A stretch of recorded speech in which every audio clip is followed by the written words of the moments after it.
All right. Welcome, everyone. This is Better Together. I'll be your host today, Nick Allen. Better Together is a page dedicated to local politics, working together to create a better future that we can all enjoy with one another. And today we have Ken Scissors joining us. He's a candidate for the at-large seat for the Grand Junction City Council. And with that, Ken, I'd love to just kind of hear some of your background. Why did you decide to run? And yeah, just tell us about yourself. Sure. Well, I grew up in St. Louis, Missouri. Um, I ended up going to medical school also there, and I had a 40-year career in medicine, which ended here in Grand Junction in 2020. And I practiced here for 22 years. I moved here in 98 and practiced in 2020. Practiced in all three major medical centers. Most of my career was at the VA, and I practiced both in the emergency room and in the hospital. I've also been very involved in civic affairs here in a variety of areas, most recently on the Planning Commission for the City of Grand Junction, where I am the current vice chair. I decided to run because having been on the Planning Commission and been involved in city matters for 22 years, I feel like there's some room for improvement, and I feel like I have the experience, insight, and skills to contribute to improving how things are going. Wonderful. Well, thank you for sharing that. And I appreciate it too, as a son of a veteran, your work in the VA. I know that's tremendous for, those that served our country. So thank you for that service as well. You bet. Speaking of bringing some, good leadership into our city, let's kind of talk about those top three issues you shared with us earlier uh, with Better Together. The first one being loss of public trust in city governance. Could you tell us a little bit more what that means and how we can earn that trust back?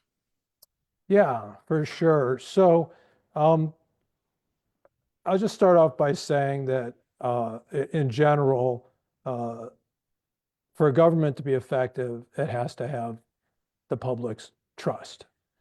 That's just a starting place for effective government. If you don't have the trust of the people, you are not truly their representative. Our system is of the people, by the people, for the people. And if the people aren't on your side, you're not governing them. So I call that the meta issue, the issue that if you don't get if you don't have that work, and you can't even get to first base on any of the issues that you might, and challenges and problems you might want to face. Um, I don't think public trust is completely broken or destroyed. I don't think we're in a disastrous place, but I do feel like, especially in the last year or two, there've been a number of challenges that the city has tried to work on, and they have, for the most part, had a tendency to move too fast and to go too far and not have really meaningful public engagement and buy-in on what they're doing. And that makes the public feel, I hear the word blindsided a lot when I talk Mhm. to people. And they have this, what the heck is the city doing now, kind of feeling. And these are especially on issues that are significant enough that they're going to affect people's daily lives, Mhm. or their livelihoods. And I think the city needs to get much better when they are facing an issue that is going to significantly change people's lives and livelihoods, to get the public informed and meaningfully engaged much earlier in the process, and not wait until there's already a lot of momentum towards a particular solution, and the government's just kind of telling people what's going to happen to them, and supposedly getting their input, but it more feels like they're checking the public communication box Sure. really than truly getting the public involved. Right. So uh, my solution is the same as identifying the problem. the city needs to make a much better effort to get the public involved earlier and more meaningfully when they're making significant changes. Hmm. I like that. Yeah, it's not just a formality. It's something that needs to be really guiding the process. So I appreciate that for citizen feedback is very important. Our next topic, the housing and homelessness crisis. Let's dive in there. Yeah, so that's a really big topic. So we are going to, we're condensing things here. So I'm Yeah, only that's going to be right. able Yep. to go so deep. But so I might be talking a little in generalities and not like specifics, but it's too big of a topic, to go into detail in this kind of format. But first of all, I would say that in some ways the homeless problem and the broader housing crisis are different, but they are connected Hmm. because it's a continuum. It's a continuum that starts somewhere around the middle of the housing uh, spectrum, which is basically people with average incomes and who just simply want to live in a decent place that matches their income level.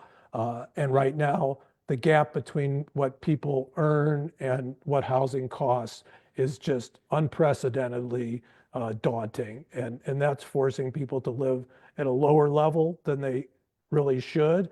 And then the, they're displacing people below them that then go to a lower level. And then at the bottom of that, people just fall off the out of housing altogether and end up uh, homeless. Right. So I think thinking about it that way uh, and addressing our efforts and our resources um, strategically to to work the entire spectrum and make sure we give a lot of help to that what some people call employee level housing or mid-level Mhm. housing um, will help stop that domino effect. And then at the very bottom are people that are unhoused and I'll also be a little general on this, but I think it's helpful to realize that there are two categories there. It's not perfect. Some people don't fit in a category, but just in terms of thinking of strategy, big picture, there are there are homeless that have always been here. They've always been in every civilization, and they've been here, they are here, they will be here. Mhm. And those tend to have deeper problems that really prevent them from, attaining decent housing and jobs and so forth. The other population, which is larger and more recent and is really the reason we're really focused on this now, are people that have just fallen off the economic ladder, people that were living close to the margins but getting by, and then something happened, a medical bill, a job loss, whatever, and they just fell off and literally cannot find a place to live other than maybe if they're lucky, they can do some couch surfing. Right. And I think just thinking about it strategically like that and developing strategies to address those various categories with the understanding that some people bridge them will help us develop policies to work on that problem. For sure. Yeah, and I want to recognize you're exactly right. This is that would be probably worth 2, 3 hour conversation just in regards to housing, but I appreciate kind of that overview and definitely recognize that. And this goes a little bit hand in hand. So smart and sustainable growth and development being your third priority here. So tell us how you're going to navigate that in our city. Yeah, well, you're right. It really connects to the housing crisis because if we didn't have the housing crisis, I think we could have a different conversation about this. Uh, Grand Junction has really done a good job in the last 2 decades, I would say, despite a lot of, a big major recession in 2008 and 9, and then COVID, and now all the problems we have with the economy. Grand Junction has actually done a really good job of diversifying and Mhm. stabilizing their economy and growing at a fairly reasonable rate, excuse me, rate, and also having a more diverse uh, population. And I mean that diverse in all ways, young, Right. old, rich, poor, everything. And So if we weren't having a housing crisis, we could just continue on that conversation. But I think right now, smart growth is really dependent on making some improvement on the affordability of housing. Hmm. And again, especially at that working person level, because businesses depend on that. And honestly, the city's revenue to be able to have money to do good things for the city depends on that too. So I would, I would say that we've charted a pretty good path by coming up with a comprehensive plan in 2020 that kind of lays out the direction we want to go. But I think until we can make some improvement on the housing crisis, we're not going to really be able to pursue those aspirations. Understood. Understood. A little quick follow-up because it's been a big portion of the conversation lately in the community and especially at the political level. What are your overall thoughts and views on the recent impact fee discussion when it comes to particularly around housing? Yes, so this is kind of late breaking news because the whole uh, field changed Wednesday night because the city council met on that, and Hmm. they made some real modifications from what they had originally planned to propose on the impact fees, and that was largely, I think, a result of the stakeholder group, which I was a member of, giving a little pushback and forcing a little deeper look at how some of those impact fees might affect um, uh, housing costs and really just the cost of doing business here in general. So the current version is getting pretty close, I think, to something that's going to be a good compromise Mm. between the city's need. The city does need revenue Hmm. to pay for the infrastructure that growth brings. I mean, Hmm. that's just a fact. But the conundrum is how to do that without putting it on the back of affordable or housing affordability. Hmm. And uh, I, I don't think we have time to go into a lot of details on Sure. that, but my bottom line feeling is that the conversation and debate and work on that has made a turn for the better. It's still not clear if it's going to be ready to actually come to vote on April 2nd when it's scheduled. I think there's a few issues that are still legitimate concerns that mostly the building community has that need to be addressed and sorted out to everybody's satisfaction. But I see a light at the end of the tunnel for something that's reasonably balanced. Perfect. Thank you. Yeah. So you're seeing, at least a good direction currently on that impact fee conversation and some of the adjustments that have been made from the original proposal. I think that's Yeah, good feedback. yeah, and Appreciate it. I would say just another 10 seconds on this that it's encouraging that this it's been very stressful, but it's encouraging Mhm. that the city and the business community has been able to continue to have productive civil conversation and debate and work together to get to some solutions that everyone can live with. Yeah. And that can come back to your first point of just building that trust. Having more people by part of that process, they are more willing to support it. Absolutely correct. I think the more times you do things together and you find a way to get through them, the more mutual trust you get. And that's true in your personal relations as well as your professional ones. No doubt.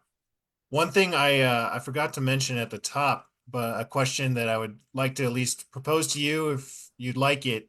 A lot of candidates have that similar concern around affordability, around growth, homelessness. What differentiates you from your opponent? And I've asked everybody this question, and you can take it however you like. Well, my opponent will speak for himself, so I will Mhm. just, emphasize the things that I think I can bring to that. Like I said in my introduction, I have a lot of experience with dealing with very complex problems that are multifaceted and require uh, big picture thinking and strategic thinking and an ability to organize and coordinate and collaborate, which is what the housing crisis needs. It's an all hands on deck, everybody working together kind of situation. So I think I guess maybe what distinguishes me would be that I think I probably have a lot more experience doing that, because I've been doing that for my entire adult life, Hmm. and I have the additional advantage of having been involved in doing that within the city as the vice chair of the Planning Commission for the last 5 years. I appreciate it. Yeah, I know that's always an awkward question, but I think that's helpful. There's a lot of things that a lot of candidates are putting out similarly, which is great. That means that these issues are common. So thank you for helping kind of just differentiate a little bit. And to our next question here. So of late, and I'll say it's been an issue for a very long time, but of late, I have had the opportunity at least to go out and be on the corner of 12th and North a few times to help our Latino population and people of color really raise up their voice and follow their lead. And from a city perspective, what can we do? What can the council do to make sure more voices, non-white voices, people of color, are able to express themselves and see some of the change that they would like in the city? Sure. That's not a very easy question, obviously, but I guess my thoughts on that would be one thing that would help, and especially in terms of getting on the city council, is if people that are not wealthy or retired would have a better pathway to get on the city council. Mm, And there is a ballot measure related to that. And it's just a small step, but I would encourage people to take a look at that and recognize that the reason for that, it's a pay increase for the city hmm council members. And it's almost a volunteer job now, and this ballot hmm measure wouldn't make it so you could retire on this, but it's a step in the right direction, because I think the economic and time barriers for a lot of people that many of which would fall in that category of being the Hispanic community and people of color, um, just really don't have the time and resources to do something like this. So that's one thing we could do. And then the other thing is we could be proactive in some ways in terms of reaching out and making sure uh, everybody in the community, regardless of their color, gender, or anything, but everybody is aware of the many, many opportunities there are to get involved in city government and get on that pathway. There are so many boards and commissions and volunteer positions, and those are the gateways to getting involved, getting more informed, and then moving up the ladder. Yeah, I appreciate you mentioning that. That's such a important aspect of local government are those committees. I mean, I had the pleasure of serving on Parks and Rec Advisory Board for a little bit, especially the fact that we got lunch once a month, free lunch, that's my number one board recommendation. And yeah, but especially that leadership role in council and trying to make that more accessible and equitable for working people, not just those that are retired or business owners or, managers, but everyday people being able to get in there. I think that pay issue is spot on. So Yeah, makes complete sense to me. Thank you. thank you. Our last question here, before kind of doing our wrap up, calling it a spicy question. Hopefully, we'll see. I Okay. had the pleasure of viewing your interview on Mesa Compass. I appreciate those ladies. Shout out to them in their interviews. You mentioned that there's a portion of the unhoused population that just don't want to be housed. Um, I've heard that a few times. I've never seen statistics on it. I've looked them in. Maximum 10%, obviously, but a lot of those barriers are any type of entry point thing that they would need, they pull away from. I checked the stats on Roma and gypsies in Europe. I was like, I guess maybe that's a population that doesn't want to be housed. 0.1%. So why have that conversation versus just focusing on people want homes, let's get as many homes on the table as we can, and if those that want to stay as nomads will stay as nomads, but that percentage is, from my understanding and research, just isn't even is negligible. Yeah, I didn't put any percentages on it. I just acknowledge that it exists. And I just think it's important to acknowledge everything that exists and just put all the facts on the table. And I would completely agree with you that that's not the focus. And it really uh, gets me pretty angry when I hear people uh, taking that small percentage and making it sound like all the homeless are like Mhm. that. So I didn't mean to imply that in any way, obviously, and I don't think I did. Sure. But still, it is a fact. And I get this straight from the horse's mouth. I've spent a lot of time at the resource center and making the rounds in all of the nonprofits that deal in this, and they will all tell you the same thing, that they have plenty of clients that just want, you know, that's just a population they have. That's their most difficult one. It's not the majority. Like I said, the majority is actually economic Hmm. fallout. And then even within the more chronic ones, there are ones in there that really would like to have housing, but they have personal issues that just prevent them from Hmm. ever quite getting that. And then there's a small percentage that just don't want it. So Sure. Sure. Well, I appreciate that yeah, clarification. sure. And just I guess sticking on this one point, we just found out that the North Avenue property that the city was looking into, the city has pulled back on for moving the resource center. If it comes to the point where there's not a property selected by the time you're on council, and I believe April 15th is when they're put down the date for ending the resource center down on Ute, what will you do? Well, first of all, just let me clarify that because you didn't quite get that right. Okay. The 1 year lease runs out on April 15th, but they can go month to month for as long as necessary.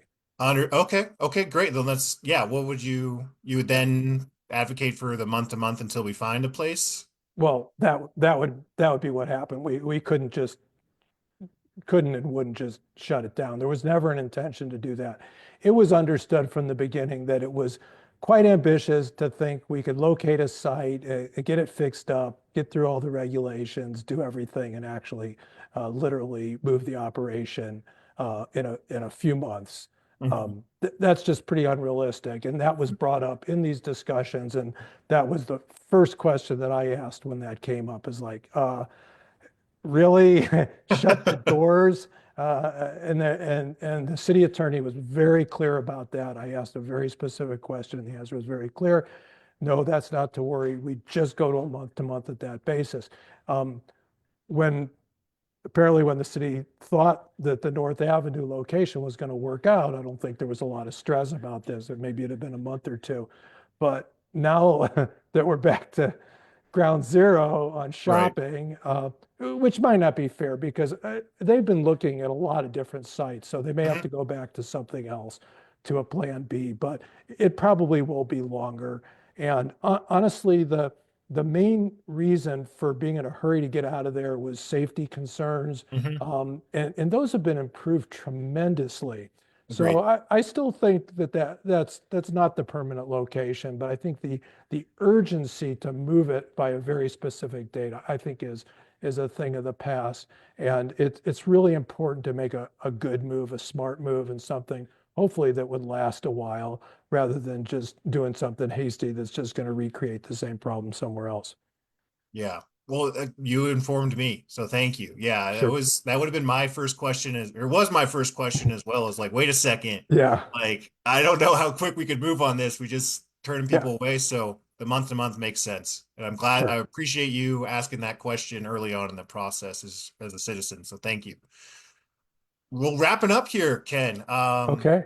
Yeah, just kind of however you would like to finish. What's on next for you? What do you want people to take away from your campaign? And tell us at the end just how we can get connected with you more too.